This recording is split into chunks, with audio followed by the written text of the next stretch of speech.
Please scan your left hand. Yes, that's right. And please have a seat. Somebody will be with you very shortly. Many good fortunes. Gina.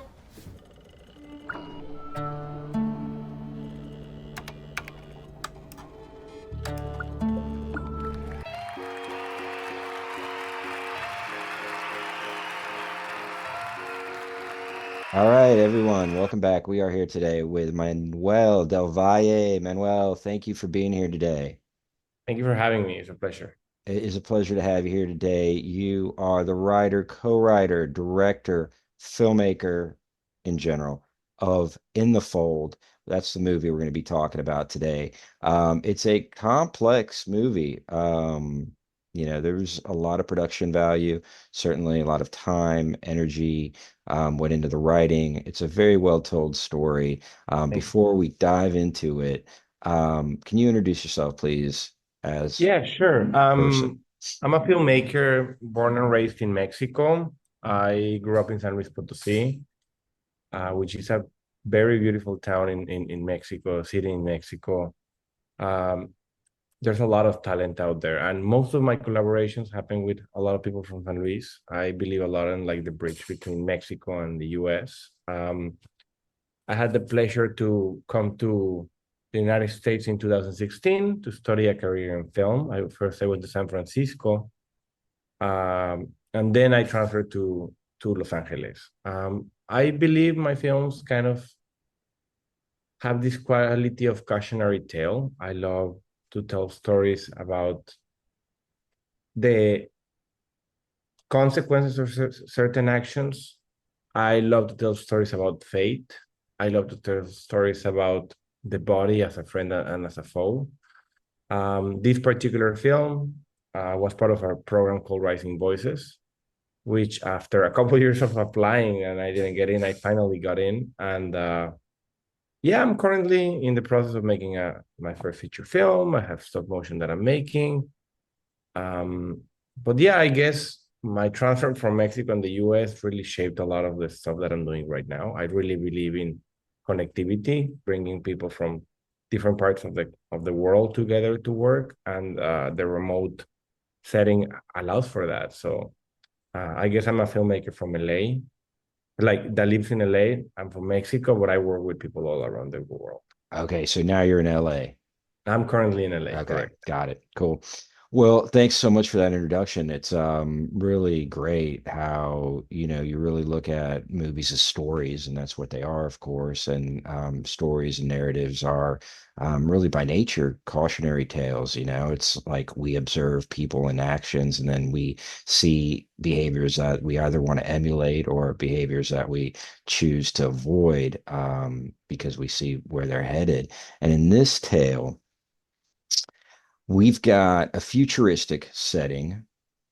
We have a young man who is working at a Chinese restaurant, and it's got these tricked out fortune cookies. You go in, you tap your hand, the algorithm spits out your fortune cookie, and there's the mastermind in the back who works interfaces with the computer. He's the software engineer, the wisdom, the wise, and he puts out this custom made fortune cookie. And in this situation, we have a customer who comes in and he is shocked by what seems to be a terrible fate. So we've got the themes of fate. We've got this contemporary theme where everybody's afraid of the algorithm or in love with it, as the case may be. And what the algorithm really is. I think there's a lot of kind of clarity yet to be had around it. So that's sort of the story. Did I sum it up okay? I'm sure I know I missed some things as well.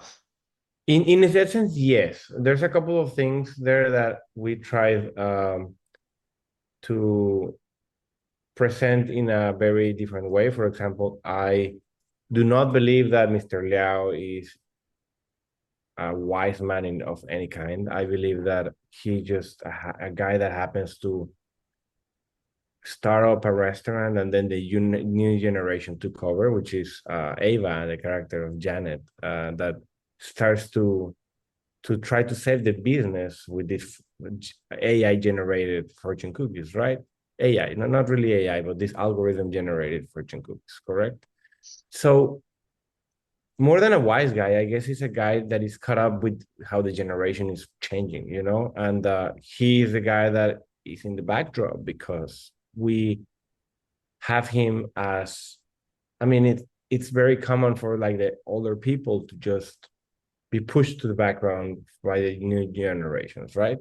So with that, we try to explore the character of Mr. Liao as a very earnest and simple man that really longs for the past, you know? There's, of course, there's wisdom to him, but I feel like it just comes out of kindness, you know? Yeah. More Yeah. than wisdom is kindness. And well, I believe kindness is wisdom, right? If we know that we gotta be kind, we're wise. I think that's kind of like the cure for a lot of stuff in the world, all of it. So yeah, I wouldn't put Mr. Liao as the genius behind the curtain, more of a very kind and simple man trapped behind the facade of over personalized services and information, you know? And yeah. We also really like to explore the idea of multiculturality. I mean, it's a very diverse cast, but it's just naturally diverse. The restaurant is a mix between Chinese and Mexican.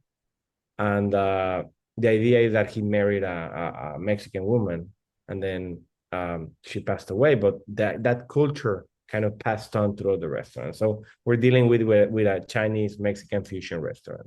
Sure. So, Well, whether it's LA or any big city, New York City, that's not uncommon to see that cross-cultural identities in one place, where even in a Chinese restaurant. So that's very believable. And, I appreciate what you're saying in the mix of kindness and wisdom, and that kind of interface being really important. And that's definitely, you painted a much more accurate picture of Mr. Lau than I did. And what the only other thing we should say about the film is that there's that background taking place with the young generation, a young man who's aspiring to a brighter future. He's currently a cook or a worker or staff, a cleaning and a waiter in the kitchen or in the server in the front room.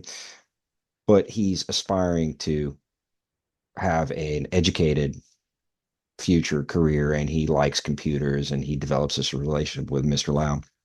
And so in the course of all this action, there's the sort of the pivotal moment where, if you don't mind me saying, what happens is an act of compassion. And the act of compassion, really coming from the wise man, shapes and changes the life of the young man who observes the act, right? And then coming kind of full circle and bringing it into this AI sort of future, and this conversation between fate and chance, and what we actually have choice over, right? So there's chance, choice, fate. The chance or the choice determines our fate. Which one of those, right? So that, I think, is sort of where the narrative comes in and offers a insight into the experience of being human, which is, if one acts from a place of compassion, the future choices of us and others may be changed by that, and an algorithm can't capture that sense of compassion. So that's sort of the dynamic range of the film. And diving into it, first question on Play It Forward: where'd the story come from? How, and particularly not the story, not so much the strings of the strands of the story, but the theme, the emotional resonance. You wanted to explore this topic of predetermination and self-determination. And where did that impulse to really tackle that in a real way come from? yeah, well, it's kind of like a mix. I believe that when the idea comes to fruition, it's a mix of the circumstance, the needs, and the haves, right? Like, first I knew that I wanted to apply to this amazing program called Rising Voices, which is an incredible initiative to push young filmmakers into a step further into their careers.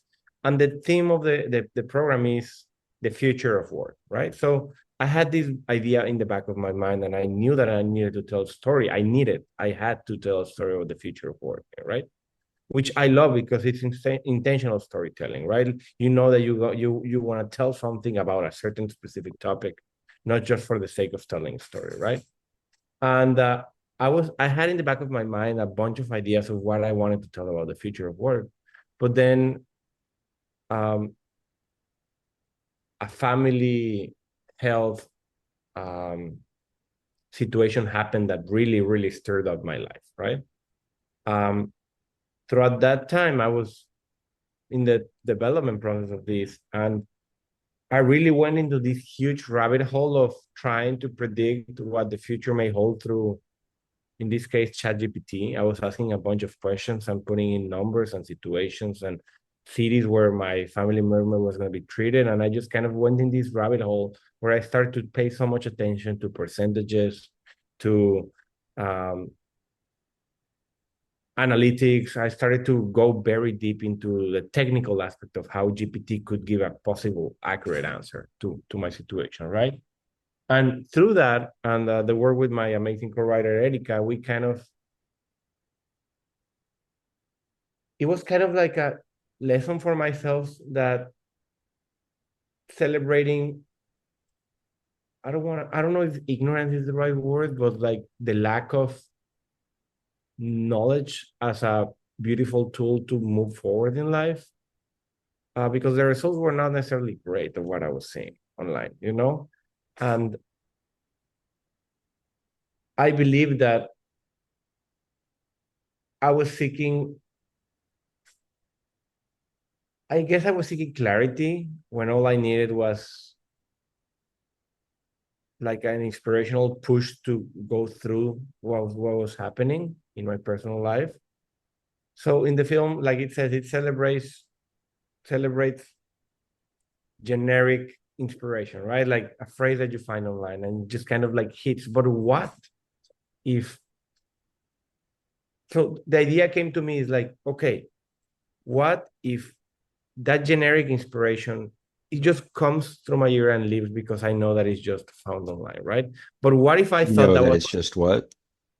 I believe that it came through my Mhm. ear and left because it was just online, you It know? was just online. Okay. Like if So I it read wasn't it nothing. online, I'm like, okay, somebody wrote that and it's inspirational and it's beautiful, but that's not my reality. But what if I believe that had the certainty that that was my reality, right? So the film kind of celebrates,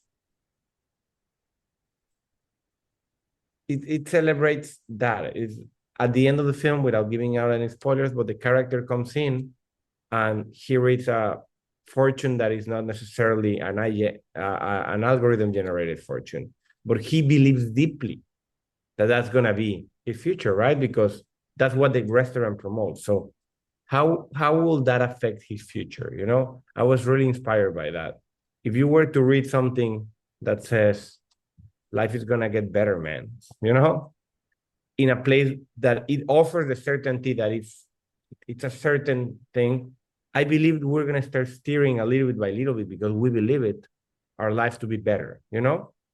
So it's that I I love the idea of giving more importance to generic inspiration, you know, like giving more importance to the things are going to be better, man. Because right now we're seeking certainty, and sometimes we don't need certainty. Sometimes what we need is motivation to keep moving forward, you know? And for that motivation in our head to become certainty, you know? I do believe that I always put this reference. You know, when you order a package in Amazon, it's like, you know that it's coming by Friday, you know? And you're not thinking, oh, is it going to come? Is it not going to come? You know that it's coming, right? So if you take that approach in life and you kind of look out for something and you believe that it's coming, you just need to wait the time or do the work for it to arrive, it will come, you know? Well, I hate to tell you, man, but what you're talking about is faith. Yeah. So there's no substitute for faith, is what it sounds like. Yeah, but we build that faith out of faith. You mean not faith, correct? Faith. Yeah, Faith. Yes. faith. There's no substitute for faith. What a beautiful like connection between these two words, faith and faith, right? Yeah, Yeah, yeah, it's kind of like, yeah, I love that. yeah, Yeah. yeah. Very cool. Definitely. I think it's something very topical, when in this time when people are looking at AI and fearing that it may replace their jobs. There's an act of faith to believe that that's not necessarily the case. And there will be a future beyond AI for those that fear it. No doubt. In certain cases, I do believe that I sorry to interrupt, but No, no interruption. it bugs me because a lot of the people may not be replaced, but it is the people that make the creators make their projects that may be replaced. And that's something that I wanna have a positive approach, but we cannot argue the reality that a big Hollywood writer may not lose their job, but somebody that proofreads the material for a writer may start losing their jobs. And we just need to kind of balance the use of AI in a way that we should see it as a tool and not as not as a creator but a tool, Sure. So Yeah. I believe if you implement AI to a person that it directs, because AI is a worker for a director, that's why I'm saying that sometimes, or a director or a creative, we need to make sure that the people that work for those creators use AI as a tool to make the work more efficiently. So it's not a matter of replacing, but improving. You know what I'm saying? I know I what feel you're like saying. that's key. We should Yeah. see AI as a way that things are going to be better because the workflow is going to be faster. Yeah. Not because if not, things are just going to be, people are going to be replaced instead of people having better careers because of AI, right? Right. Like if I were to get a person that will proofread my script and improve it, I would love for that person to use AI, but also his intellect Of course. to improve my work. You know what I'm saying? I know what you're saying. It It's needs a to be tool. a tool, but the genie is out of the bottle. Right. I see a lot of people being like, "Oh, I'm so nervous because I wrote the script and I really put in so much effort, but I, I, I proofread my grammar with ChatGPT, and then certain lines I kind of asked GPT, hey, does this seem natural? How would you say it more naturally?" And they think that they cheated, and I believe that they didn't. It's like there's this program called Grammarly, right? That it improves grammar, and I say, well, before that was not part of the conversation. Nobody would question, oh, did you improve it with Grammarly? So if we think of AI as a tool, Yep. and not as an artist, I think it's a great invention for humanity. Yeah. Honestly. Yeah. Agreed. The combustible engine needs a driver. Exactly. Yeah. Yeah. So getting at the real heart of the story, for you who have had this personal background where you had this experience and crisis, family crisis, and you were looking for answers, and so many people can relate. I mean, that's the whole thing, right? The fortune cookie, everybody loves, that surprise, of course, but we're all looking for answers, especially in moments where we have a hard time understanding life. And moments of deep suffering are those times. Why? Why is it happening? So, in the process of having your own experience, coming to through that and coming through it while making a movie, that's what the novel thing of the artist is able to have. They have their own personal experience, and then yet they're shaping it into some art outcome, and that art outcome provides a reflection of their own experience. So how do you now, being on the other side of the process, both the crisis, both the art, what do you see as the message and the meaning of the movie for yourself? I see. It's a tough question. Through the process of making this film, it made me understood that I was constantly seeking the positive instead of listening to the possible negative, but seeking for the positive. What do I mean with that? It's very convoluted, but Okay, keep going. I think you're saying within the realm of the possible. So there's the possible outcomes. You were particularly inclined towards the positive. Now, was acknowledging the negative. I and acknowledging it. and acknowledging the negative. I truly believe, and that's not explicitly in the film, but it's like I believe that if we are constantly negotiating in our head, no, things gotta be good, things gotta be good, things gotta be good, we start running away from the possible bad, in a way that sometimes the fear of fear becomes worse than the fear itself.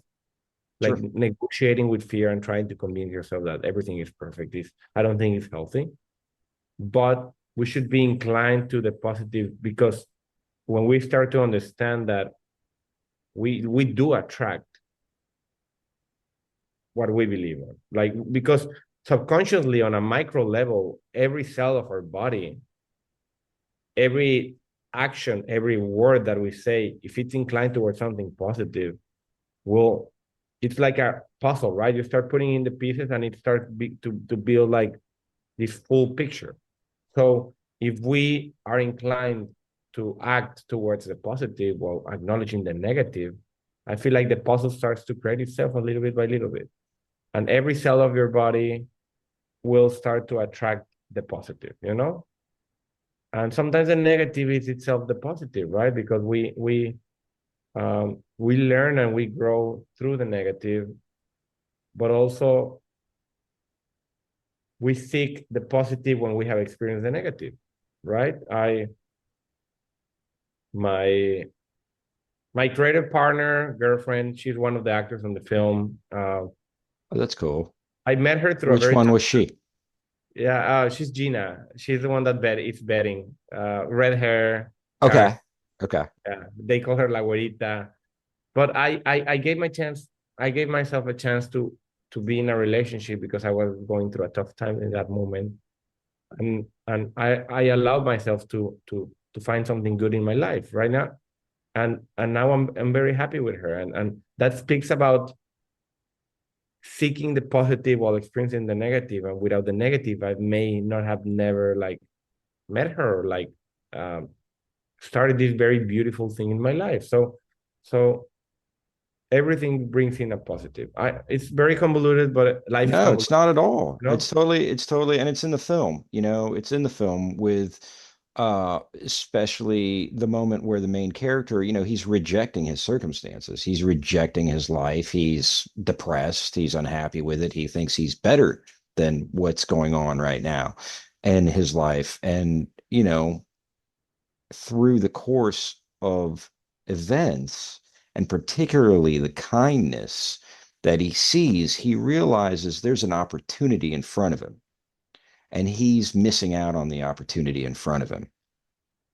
And he awakens to it. And so I think that's what you're talking about, is that we can awaken to opportunities in front of us, even if we are not satisfied with it, what we're facing at the moment, or how life may feel or seem, or aspects of it. Yeah, absolutely. Yeah, there's an opportunity everywhere. You learn from everything that you experience in life. Yeah. Yeah, that's it. That's it. And sometimes that's the greatest opportunity of all. Yeah.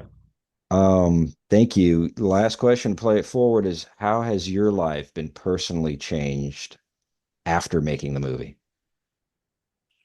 I mean, on a professional level, I love world building, for example. I really love creating worlds and working with like big sets. Like most of my films are very production design driven, and they have custom makeup, aesthetics, etc., etc.